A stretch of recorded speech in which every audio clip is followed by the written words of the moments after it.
এটা সেটা দেখতে দেখতে ফাইনালি টুকিটাকি আমি কিছু কিনেই নিলাম। আমি 2টা প্লেট আর কয়েকটা বাটি নিয়েছিলাম। তো আমি দেখছিলাম আরও অনেক কিছুই ছিল এখানে, সব কিছু ইচ্ছা করছিল নেই, তবে এত সব কিছু তো আর একদিনে নেওয়া যাবে না, আর ওয়েট অনেক বেশি, এটা ক্যারি করা অনেক কষ্ট। তো আমি ভেবেছি যে আবার আরেকদিন আসবো, আরেকদিন এসে নিয়ে যাব। ওই হাঁড়িগুলো কত ভাইয়া? ওই যে মিডিয়াম সাইজটা কোনটা ভাইয়া?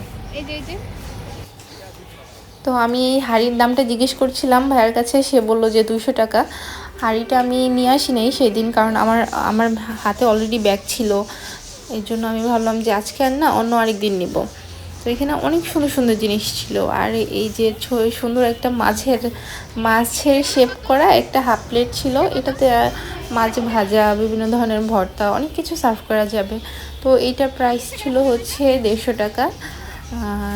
হ্যাঁ, 150 টাকা ছিল এটার প্রাইস।